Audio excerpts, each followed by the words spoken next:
Kalau dibilang yang mengancam itu Iran, udah pasti bohong.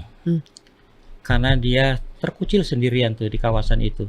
Dengan pola seperti ini mereka tahu bahwa pemimpin ini kunci yang harus disingkirkan supaya yang bawahnya tidak punya pemimpin dianggap akan goyang. Pun wajar atau tidak wajar seperti kelakuan pengecut-pengecut Amerika dan Israel itu yang nyerang pendadak di hari suci Ramadan, dibunuh. Iran tetap bergerak. Bagaimana saya mau percaya sama mainstream Barat gitu ya? Kalau dibilang apa yang dilakukan Amerika dan Israel sekarang karena diserang duluan, coba baca hari kan tadi pagi atau apa? Itu kan sudah pemutar balikan ya. Siapapun tahu kok yang memulai perang siapa. Tapi kalau namanya Trump dikontrol Israel, mungkin individu dikontrol Israel.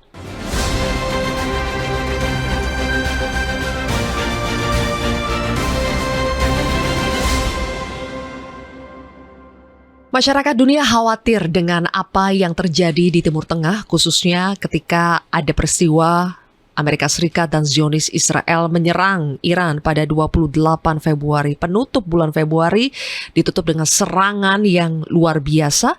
Sampai hari ini, hari Kamis, 5 Maret, lebih dari 1.000 warga Iran meninggal dunia karena serangan dari Amerika dengan Zionis Israel ke Iran. Iran pun ternyata memberikan perlawanan yang luar biasa juga. Sejumlah pangkalan, militer, dan aset-aset Amerika lainnya yang ada di negara-negara Teluk ikut diserang oleh Iran. Kita ingin tahu, apakah kita sebagai masyarakat dunia di Indonesia juga perlu khawatir dengan eskalasi yang berkembang di Timur Tengah atau di Asia Barat ini?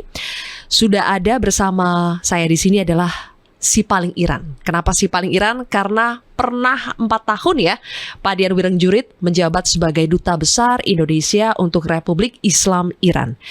Jadi, Pak Dian, langsung saja, Amerika bergabung sama Zionis Israel menyerang Iran, katanya untuk pergantian rezim. Itu tujuan utama mereka. Tapi ada apa di balik pergantian rezim itu? Kenapa rezim harus berganti? Tujuannya apa? Terima kasih. Sudah diundang ke Si Paling Kontroversi. Buat saya begini loh, simple kok ngelihatnya. Kalau dibilang yang mengancam itu Iran, udah pasti bohong. Karena dia terkucil sendirian tuh di kawasan itu.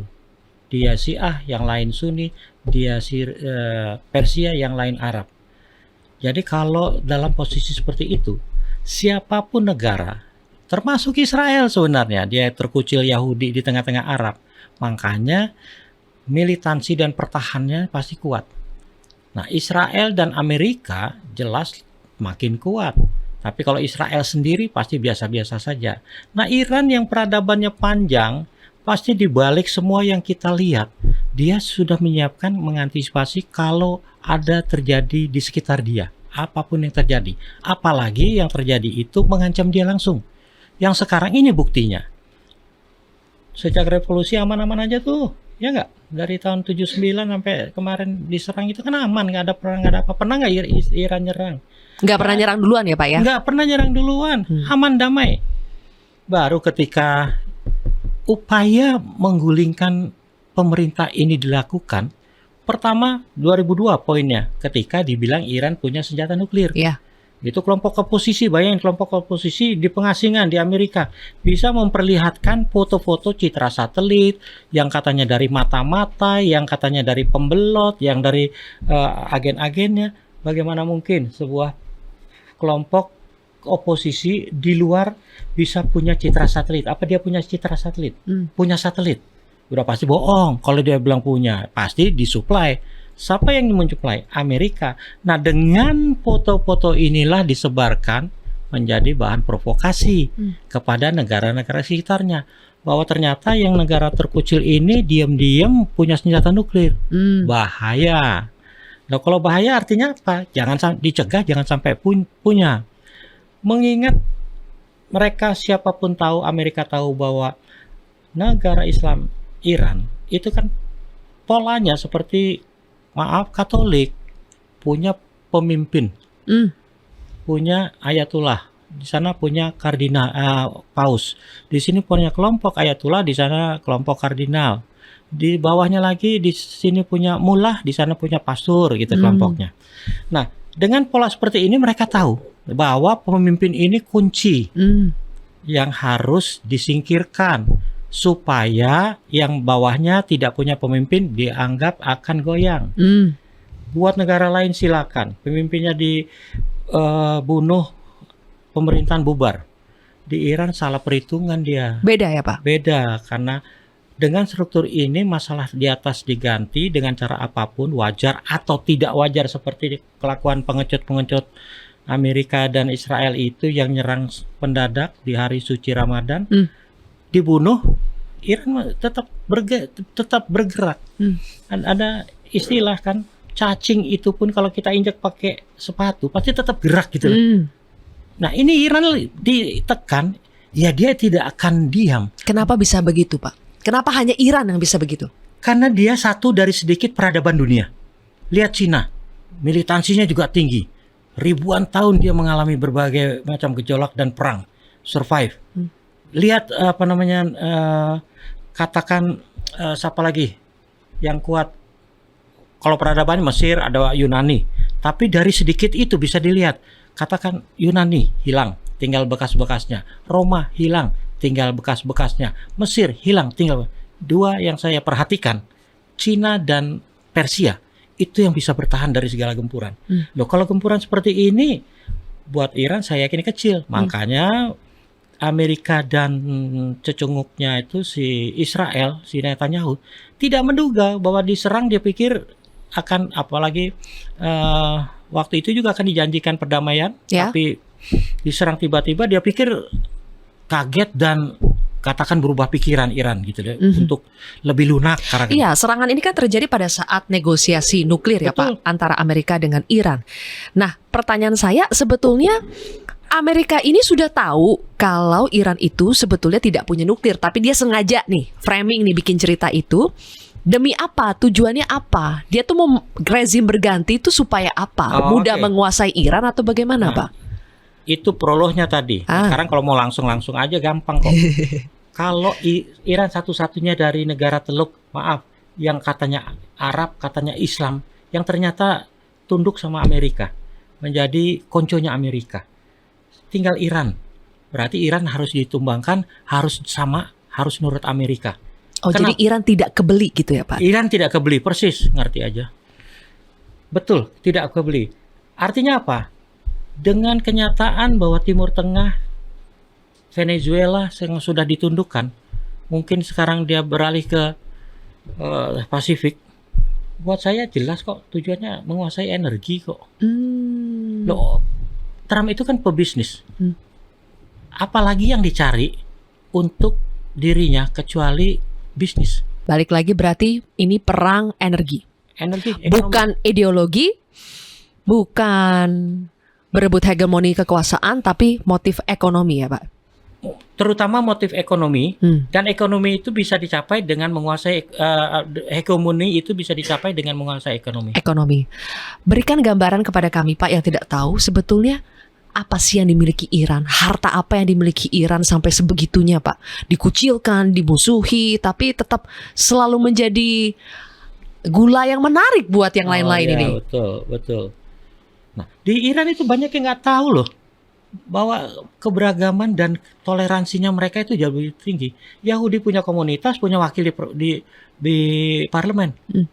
Loh, sekarang Israel kok ujuk-ujuk nyerang Iran. Apa artinya? Berarti informasi yang beredar ini yaitulah teater perang yang lain. Oke. Informasi, disinformasi. Ya sekarang yang dilakukan kan itu. Tapi motif sesungguhnya ekonomi. Ekonomi, energi. Nah, kami ingin tahu Pak, ekonomi dan energi Iran tuh seperti apa sih? Bukannya juga potensi Iran. Lihat data, punya Google ya, lihat data. Cadangan minyak terbesar di dunia siapa? Iran kalau nggak salah nomor 2 atau 3. Cadangan minyak, gas terbesar di dunia juga Iran ada di situ. Artinya apa? Dua komoditas utama dunia, Iran punya cadangan yang terbesar di dunia.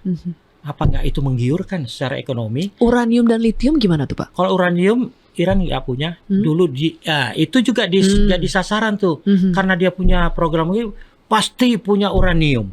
Padahal uraniumnya impor tuh dari negara kecil di Afrika itu, Rwanda atau apa gitu. Impor itu dia. Nah, makanya karena punya senjata nuklir, dia punya uranium, itulah Iran mau muka. Dengan alasan itulah dijadikan momok buat Israel, sama terutama Israel, yang tentunya induknya si Trump itu. Nah, dengan narasi-narasi seperti ini, dilalah dunia terpengaruh tuh ya. Saya sih bisa ngerti karena media mainstream kan dikuasai mereka gitu loh. Saya tadi baca tuh ya, kayak aduh, CNN juga, bagaimana saya mau percaya sama mainstream barat gitu ya. Kalau dibilang apa yang dilakukan Amerika dan Israel sekarang karena diserang duluan, coba baca hari kan tadi pagi atau apa. Itu kan sudah terbalikan ya. Siapapun tahu kok yang memulai perang siapa.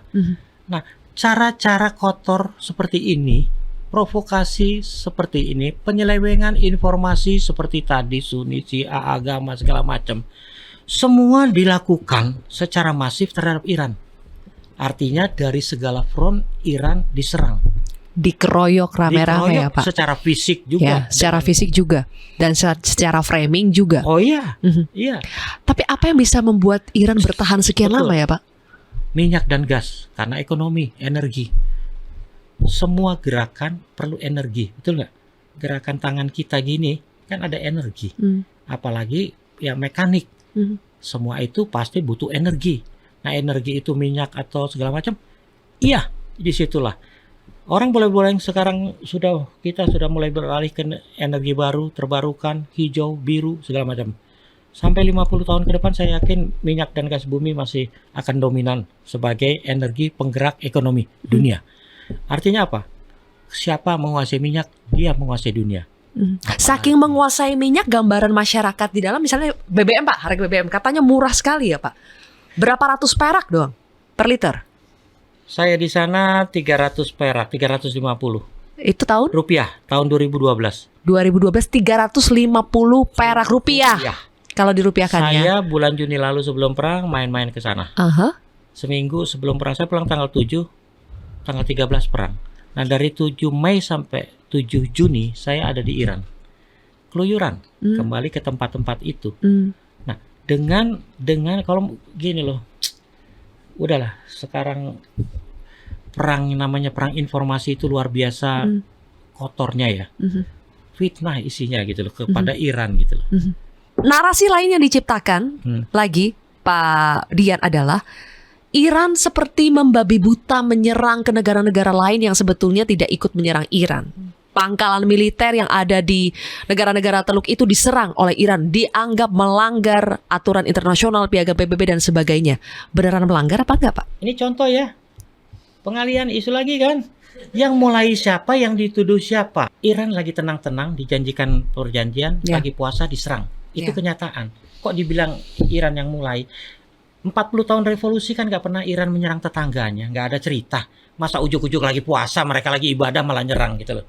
Gak masuk akal tuh. Yang ngomong gitu akalnya juga sakit tuh. Ya mungkin dari sono ya. Dari sono Pak. Dari sono. Ya udah, mau bilang apa? Kenyataan dia perang Juni, Israel pertama dibalas gak mampu bertahan, minta tolong induknya. Ya gak? Nah, induknya membantu. Itu uji coba, makanya 12 hari cukup. Kaget karena ternyata Iran bisa membalas gitu. Sekarang kan langsung keroyokan, langsung mulai. Bahkan ketika Iran membalas sampai berapa hari ini terbukti Iran membalasnya juga all out ya Pak? Belum all out, belum all out itu ya. Sehingga mungkin ini kekurangan akal sehingga menggerakkan pangkalan di sekitarnya yang berada di negara-negara Arab untuk ikut untuk meluncurkan rudal dan pesawat terbangnya ke arah Iran melalui pangkalan itu. Lihat perang pertama di saat itu kapal-kapal terbang Amerika. Kalau kapal terbang Israel nggak akan mampu lebih dari 2.000 kilo. Itu pun bolak-balik. Ini jaraknya lebih dan dia harus kembali lagi. Makanya dibantu tanker. Tanker-tankernya itu dari pangkalan Amerika Doha, Al-Ubaid. Yang dilakukan Iran ketika itu, selain membalas serangan kedua ya penyerang ini, pangkalan Ubaid diserang. Buat saya wajar nggak? Kalau saya bela diri, wajar. Karena dia tempat peluncuran rudal-rudalnya atau pesawat-pesawatnya. Iran membalas, tapi membalasnya secara pakai etika. Ya. Dikasih tahu si Qatar, saya mau membalas, saya mau serang itu. Makanya disingkirkan penduduk sipil sekitarnya. Ke PBB katanya disurati dulu juga ya Pak? Oh ya, Untuk ngasih tahu kita mau menyerang pangkalan oh militer iya. ini. Itulah tata aturan sebenarnya yang sesuai dengan hukum humaniter. Loh, ketika menyerang pertama saja, yang disasar siapa? Peluru kendali itu kan ada videonya, jatuhnya di pemukiman. Nggak tempat-tempat, artinya tempat-tempat yang seharusnya tidak tersentuh oleh persenjataan. Oh ini serangan Amerika Israel Serangan ke Iran. Yang jatuhnya kan di pemukiman. Iya. Bukan- Sekolah, rumah sakit. Nah, bukan yang katakan tempat pangkalan militernya Iran lah gitu loh, pangkalan angkatan daratnya atau lautnya, kan enggak gitu, langsung. Loh, yang kemudian terjadi apa? Dibalas, masih terarah. Ketika mereka mengerahkan semua kekuatan dari negara-negara itu semakin brutal. Sekolah dibom. Itu kan semua kantor berita rasanya memberitakan tuh Iya. bahwa 100 sekian anak-anak terbunuh. Itu hukum internasional itu udah jelas dilanggar, bukan dilanggar, dilepehkan tuh oleh si Trump itu karena tidak menghormati hukum internasional. Rumah sakit diserang. Loh, kalau kemudian caranya begitu, Iran membalas juga agak brutal. Terus yang salah siapa? Yang mulai siapa? Kan gitu.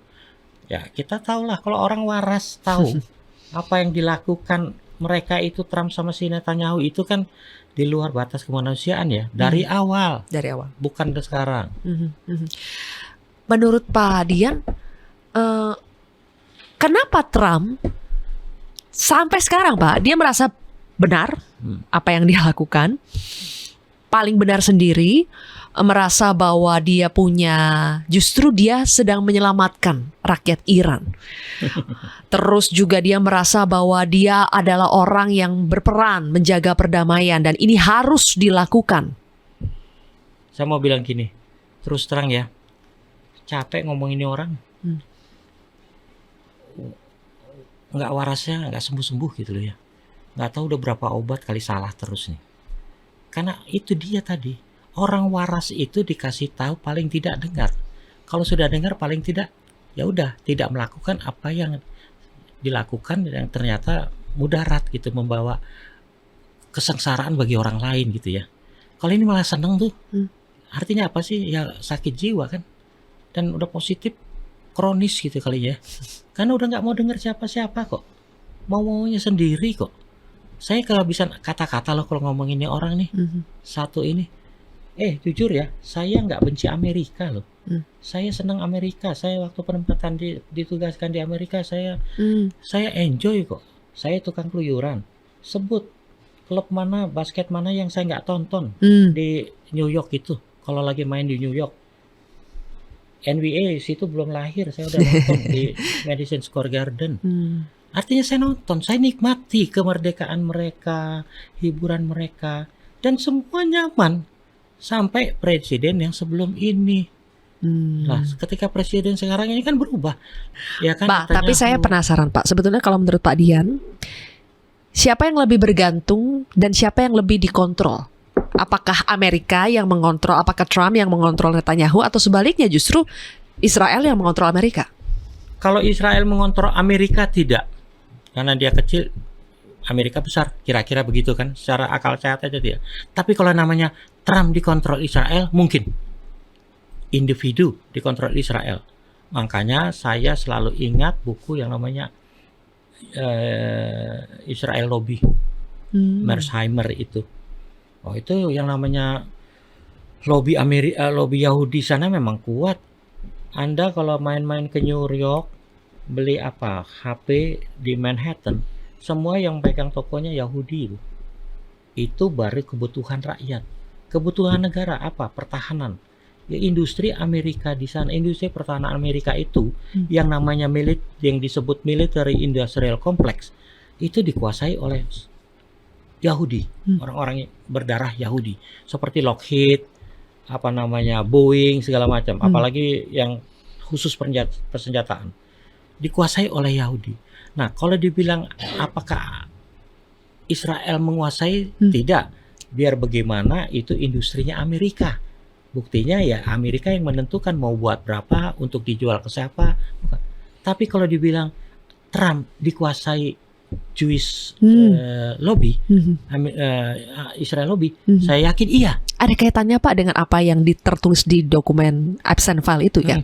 Kan nama Trump itu banyak sekali sebetulnya di Epstein File itu. Dan Epstein itu sebetulnya disebutkan dia intelijen dari CIA-nya Israel, agen Mossad. Jadi apakah itu indikasinya itu semakin kuat bahwa memang Trump dikuasai oleh Zionis Israel? Iyalah, Trump kan pebisnis dari Partai Republik yang memang orientasinya bisnis. Artinya apapun yang dilakukan selalu dilakukan dalam konteks untung rugi. Kalau kita sudah bicara untung rugi, artinya apa sih? Si Yahudi ini akan melihat siapa sih presiden yang akan memberikan keuntungan kepada Yahudi, Amerika, dan Israel. Kan tidak sembarang presiden dia akan dekati. Obama ya nggak mungkin dia dekati, karena waktu itu aspirasi masyarakatnya membawa pembaruan dari yang sebelumnya, di mana pelanggaran HAM lah dipermasalahkan segala macam. Obama membawa warna baru, kulit hitam pertama jadi presiden kalau nggak salah nih. Tapi setelah Obama, untungnya Obama bisa dua kali periode. Tapi setelah itu sampai sekarang kan kembali ke kulit putih, dan Amerika bisa menggunakan narasi bahwa ketika di bawah presiden yang sebelumnya ekonomi turun, pengaruh Amerika turun, Amerika sudah tidak menjadi superpower utama, bahkan muncul Cina, artinya semakin banyak saingan yang menunjukkan Amerika bukan satu-satunya kekuatan. Lalu siapa yang bisa membangkitkan? Orang yang dinarasikan akan memahami bahwa semua ini bisnis dan tujuannya untuk menguasai dunia itu harus lewat bisnis. Jadi make America great again. Walaupun America's yang ada first. make America migren katanya. Migren. Kita pun ikut migren ya Pak. Pak Dian, saya ingin bicara soal kekuatan atau endurance Iran dalam menghadapi gempuran semuanya ini, dikeroyok ini. Kalau secara teori ya, kalau benar-benar katakan pangkalan Amerika di kawasan Timur Tengah itu benar-benar dilengkapi dengan senjata tercanggih, amunisi yang melimpah, itu Iran udahlah nggak akan lama memang. Karena daya tahannya tetap terbatas karena sanksinya kan masif. Coba bayangkan ya, penghasilan utama Iran itu kan minyak dan gas.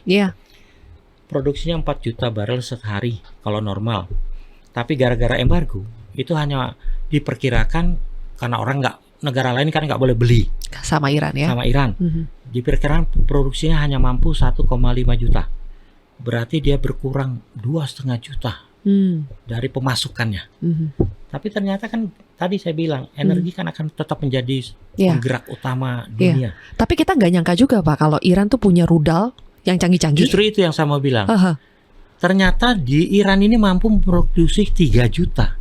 Kenapa dunia memperkirakan produksinya cuma 1,5 gara-gara dikurangi oleh negara lain? Pembeli minyak Iran tetap banyak, tolong deh. Saya tahu persis ini karena selama saya di sana atau sekarang ini udah lama nggak jadi dubes, ada aja yang datang ke sana yang gayanya mau beli minyak Iran gitu kan. Tahu sendiri perantara-perantara yang nggak tahu lah, yang dari level gerobak sampai level tanker kapal ada ngadep saya tuh. Kayaknya mau beli karena dia tahu dengan membeli di kapal minyak Iran di luar di pasar gelap harganya jauh di bawah pasar internasional, sama-sama untung. Iran yang penting dapat duit. Dengan duit itulah dia mampu bertahan. Dengan duit itulah dia mampu mempersenjatai dirinya tanpa diketahui orang lain. Karena negara Amerika cuma melihat dia udah nggak mampu, udah nggak punya duit. Ternyata pialang-pialang atau makelar-makelar minyak dunia ini banyak Yahudi. dan banyak membeli minyak di pasar gelap itu. Oh, jadi cara mereka dapat uang dan akhirnya itu memproduksi rudal-rudal mereka itu. Oh iya, artinya dengan dia produksi berarti dia tidak benar-benar untuk konsumsi dalam negerinya saja, tapi Iya. punya kelebihan untuk Pak, dipisah. tapi karena memproduksi dari dalam negeri sendiri ya, lokal nih, rudal lokal kan, justru cost-nya jauh lebih murah dibandingkan yang dikeluarkan oleh Amerika dan Israel. jelas jauh lebih murah dan teknologi Iran itu tidak bisa dipandang remeh. Contohnya saya datang di Iran tahun 2012, tidak lama kemudian drone Iran dibajak turun, artinya di jam turun, artinya utuh dipamerkan di lapangan, kalau kita bilang kayak Monas lah gitu. Jadi rakyat dipersilakan nonton teknologi 2012. Saya juga ikut nonton, ribuan tiap hari nonton, ngerubungin tuh, ngelihat dari dekat langsung. Saya juga terkagum-kagum. Saya cuma mikir gini, Iran ini bukan bangsa sembarangan ya. Ya. Saya yakin dalam waktu dekat pasti punya drone seperti ini, bahkan lebih. Setahun kemudian dia bikin drone, sudah bisa membuat drone lebih dari kapasitas yang dijatuhkan. Ya pasti yang drone berikutnya juga lebih canggih lagi gitu. Makanya Rusia aja kan pakai kan ya di Ukraina ya, namanya, kamikaze itu kan. Artinya apa sih, negara seperti Rusia aja ternyata masih mengandalkan dari luar, dan dari luar itu siapa? Iran. Karena dia tahu nggak mungkin membeli dari Amerika dan sekutunya, karena itu untuk perang di Ukraina. Tapi dari Cina juga banyak perhitungan, lebih banyak perhitungannya lagi, karena dia juga tetap ingin berdagang dengan Amerika gitu lah. Jadi harus hati-hati.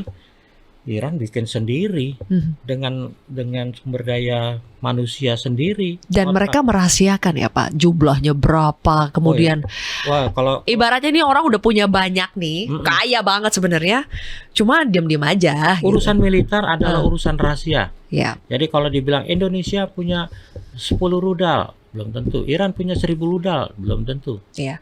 Pasti lebih besar dari jumlah kalau yang kayak Amerika dan Israel kan mereka seolah-olah harus pamer, saya kuat, saya punya banyak gitu. Iya. Tapi Iran justru yang low profile. Oh ya, betul sekali. Kalau itu betul sekali. Saya di sana pernah, kan setiap hari revolusi itu ada parade senjata Iran, kayak paradenya lapangan merah Rusia. Karena saya pernah ke Rusia, saya juga pernah nonton tuh yang rudalnya segede Alaihi Salam tuh. Alaihi Salam tuh, gede banget. Saya minta undangan. Kok saya nggak pernah diundang? Saya pengen diundang lihat parade. Ambasador, maaf, kalau ambasador diundang berarti ambasador yang lain harus kami undang, kan repot saya. Padahal isinya kedutaan mereka di sini kan semua spy itu, ya kan? Ini kenyataan betul. Ini mereka bilang ke saya, oke, saya paham. Tapi kalau ambasador mau lihat tempat-tempat tertentu, nanti saya ajak. Makanya saya diajak tuh ke beberapa tempat, dilihatin tuh mock up-nya memang, tapi selongsongnya bukan selongsong, pokoknya utuh berbagai jenis persenjataan Iran. Tentunya yang di situ yang diperlihatkan ke saya juga bukan yang mutakhir kan. Tapi dengan melihat itu, baca spesifikasinya segala macam, itu bilang negara ini gila ini. Disanksi segitu rupa, tapi bisa bikin senjata seperti itu gitu loh. Kita untung sekarang pindad lumayan ya. Jadi sebetulnya Pak, kalau hanya duel Iran dengan Israel, la ilaha illallah, kecil Israel. Bener deh. Kalau diadu, kalau katakan mereka berbatasan sama Iran, selesai kok. Mungkin yang dibilang katanya Israel musnah dari peta itu, mungkin secara fisik kalau berhadapan di perbatasan dengan Iran, kalau berbatasan lenyap pasti. Sekarang mau coba invasi darat tuh Pak. Silakan saja, kalau secara teori bisa dilakukan.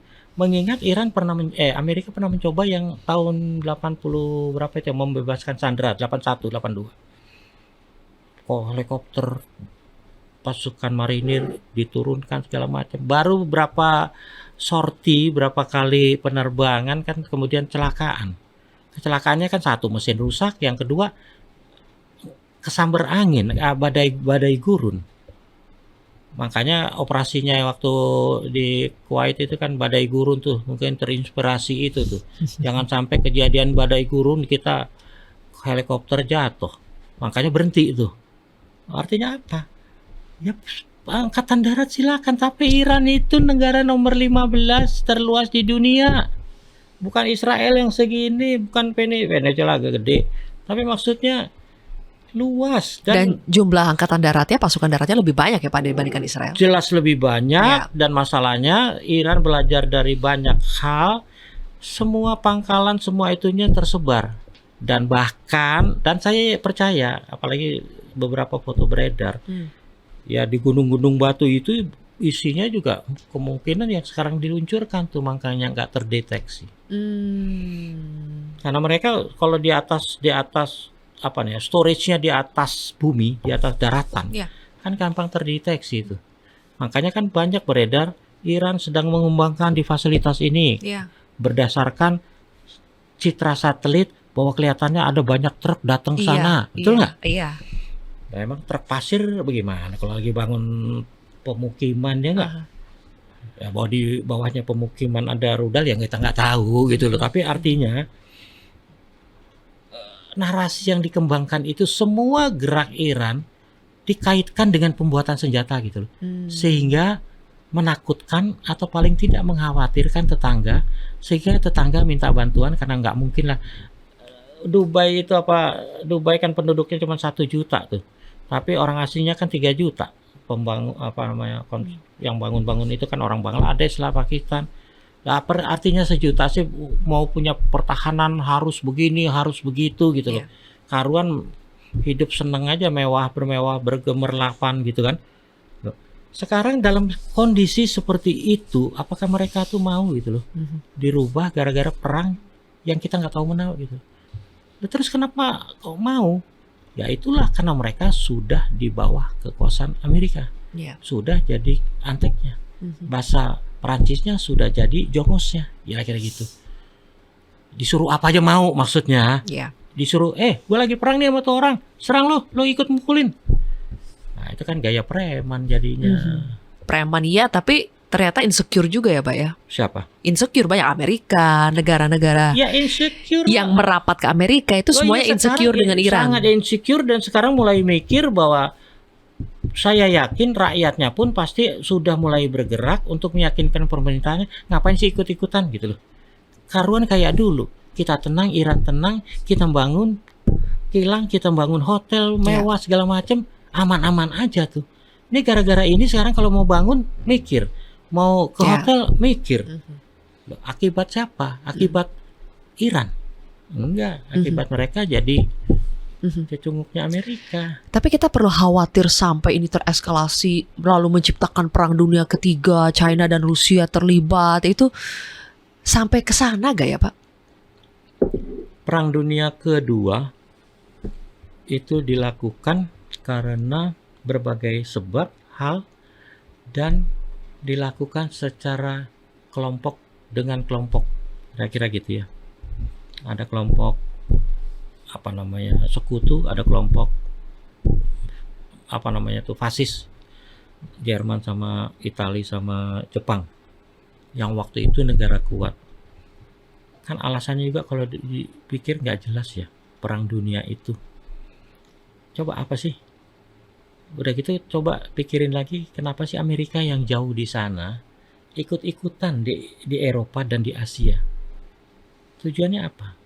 Ya kalau buat Amerika alasannya membela sekutunya, tapi disebabkan oleh insiden misalnya kayak perang Vietnam deh. Perang Vietnam aja misalnya itu kan disebabkan sepele. Ada kapal boatnya Vietnam Selatan ditembak sama Vietcong. Ngamuk yang Amerika, peranglah Vietnam tuh. Perang Vietnam berlawan. Nah, perang dunia juga kan begitu. Ada Polandia diserang Jerman yang waktu itu lagi ganas-ganasnya. Dibantu karena dianggap sekutu gitu loh. Siapapun yang tidak sejalan sama Amerika itu pasti dilawan, apalagi ketika negara itu berkonflik dengan siapapun. Jadi kayak Ukraina aja.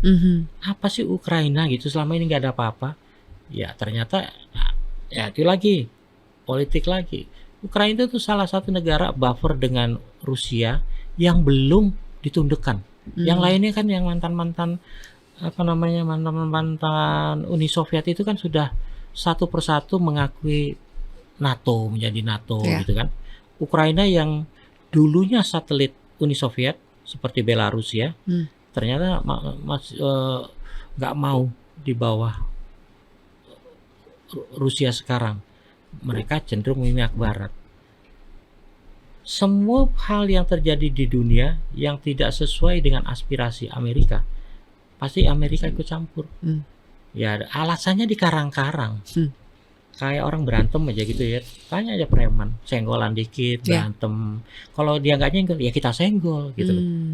Tapi ngamuknya itu kayak Amerika sama Israel kan, dia duluan yang mulai gitu loh. Zaman sekarang masih main cara gitu loh. Nggak akan tahan lama. Karena negara Timur Tengah nggak akan membiarkan dirinya diperalat oleh si Trump. Tapi Rusia dan China gimana Pak? Bakal intervensi Rusia kalau Cina masing-masing punya perhitungan yang berbeda menurut saya. Tapi persenjataan mereka sudah ada di Iran. Itu belum digunakan. Itu juga menjadi alat ampuh kalau Iran benar-benar juga total. Tapi itu simbol ya Pak. Kalau senjata dari China Rusia sudah berada di Iran, itu kan sudah statement. Besar sudah. Karena berbagai informasi yang beredar juga menyatakan bahwa sorti artinya keluar masuknya pesawat India di Cina di Iran sangat gencar belakangan ini juga dari Rusia. Makanya mereka masih menahan keterlibatan langsung. Karena belum pernah terjadi misalnya Amerika dan kalau zaman dulu Amerika dan Rusia berhadapan langsung nggak pernah. Selalu melalui sekutunya. Sekarang juga kalau ya itu tadi kalau laki sama laki udahlah Trump akan kayak ayam sayur tuh, ayam bego gitu kan. Tapi kalau keroyokan kayak paling gagah nih. Nah, tapi nggak sampai perang dunia 3 Pak. Cina sama itu masih sangat hati-hati karena Cina biar gimana pun minyaknya banyak dari Iran. Kalau Iran sampai diduduki pasti tidak dibiarkan. Tapi kalau secara langsung nanti isu Taiwan digerakkan gitu. Di kipas-kipas di sana supaya perhatian sana tercurah ke sana ke Asia Pasifik. Sementara yang di sini makin digarap gitu. Jadi hitung-hitungannya memang berbeda. Kalau Rusia jelas lagi sibuk sama dalam negerinya. Perang Ukraina yang tadinya dianggap cepat ya karena invasinya mendadak. Ternyata bertahun-tahun tuh. Sama seperti Uni Soviet ketika menyerang Afghanistan. Dipikir rezim Afghanistan itu mudah. Tapi ternyata 10 tahun juga itu di sana. Jadi kalau ini eskalasinya terus berlanjut Pak, kalau berlanjut harus bertahun-tahun, kita endurance-nya harus bertahun-tahun juga menyaksikan ini. Kalau yang dilakukan Rusia ke Afghanistan, satu negara ke satu negara, seperti sekarang Rusia ke Ukraina bisa lama. Tapi kalau keroyokan seperti ini, berlarut-larut juga ada batasnya. Coba bayangkan, Iran sendirian pelurunya harus ditembakkan ke Israel dan ke Pangkalan yang 8 itu. Sementara mereka 8 ke satu sasaran gitu loh. Loh, artinya apa? Iran itu setiap hari harus 8. Itu menguras tuh. Apa namanya stockpile-nya dia gitu loh. Sementara di sana punya 10, 60, 70 yang masuk ke Iran. Iran punya 200, tapi kebagi-bagi gitu loh. Tapi kita nggak pernah tahu pas stoknya ternyata banyak banget. Nah, itulah namanya rahasia militer. Makanya selalu dibilang, dan sekarang Israel dan si Trump itu, Netanyahu dan Trump kan udah mulai sadar bahwa digebuk seperti ini aja masih ngelawan nih. Artinya apa? Pasti punya yang lebih dahsyat. Tapi ternyata Pak Dian, wafatnya Ali Khamenei itu tidak membuat perlawanan Iran kendor ya Pak. Mereka apa? Sistemnya itu sudah sangat baik untuk suksesornya itu. Jadi mereka hierarkinya jelas gitu loh. Pemimpin hilang itu manusia satu hilang, yang ganti kan akan tetap muncul dan akan melaksanakan orang bilang blueprintnya ke Syiah gitu loh.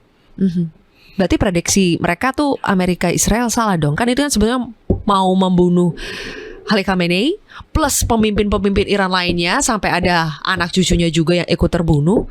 Kiranya bisa lemah tapi ternyata enggak ya Pak. Ya itulah kalau orang apa ya, susah saya pakai kata-kata bahasa yang orang seperti itu, bagaimana mau dikasih tahu gitu ya, bahwa kalau mereka ini jangan dianggap remeh gitu. Yakin saya, baca deh. Kalau yang sedang baca analisa militer, berbagai jenderal pun sudah menganjurkan bahwa jangan deh dilakukan terhadap negara yang namanya Iran gitu loh. Karena urusannya panjang. Panjangnya itu artinya bukan berarti perang panjang seperti dulu di mana tuh, di Vietnam atau di mana. Tapi panjang dampaknya terhadap kredibilitas Amerikanya sendiri gitu loh. Karena tidak mampu menaklukkan negara Iran yang sudah diembargo puluhan tahun pun dikeroyok bareng-bareng.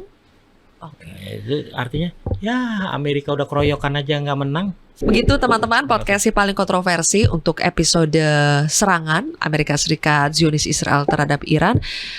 Mudah-mudahan bisa dipetik manfaatnya. Tetap selalu jaga kesehatan dan ikuti lagi episode Si Paling Kontroversi berikutnya. Bye.